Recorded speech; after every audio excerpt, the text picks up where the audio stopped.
За 2 дена истекува рокот на важноста на ваучерите за туризам.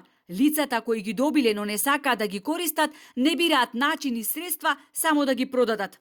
На социјалните мрежи отворено, со име и презиме се пазарат, нудат и продаваат ваучери за сума од 3 до 4.000 денари. И не само тоа, нелегалниот бизнис со ваучерите оди дотаму, што сега, наместо во сместувачките капацитети, сумата од 6.000 денари ја користат во ресторани, заменувајќи ги за богата софра.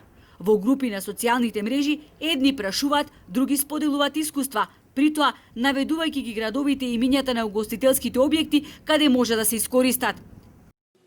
Од каде знаете дека може само да се руча, кога праша викаа дека мора да се преспие? Јас бев во неделата и сум сигурна дека е така. А дали одбиваат пари за ноќевање како во другите ресторани, или целиот износ може да се троши за ручекот? Ваучерот се користи на едно место.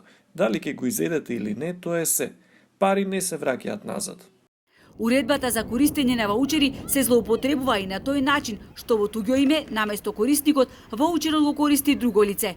Не се знае кој спие, а кој плаќа, посебно кај приватните станоиздавачи, кои не проверуваат на чие име е ваучерот и кој го користи. Јас лично искористив ваучер од друга личност, а немаме исто презиме. Можеш и ти да си го искористиш ваучерот на другарка ти, само треба да имаш фотокопија од нејзина лична карта.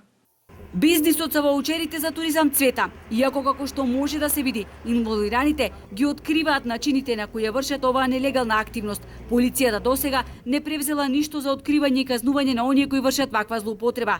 Ваквата појава беше актуелна посебно во Охрид за време на летната сезона. Тоа што на разни платформи се појавуваат, ево сте гледале,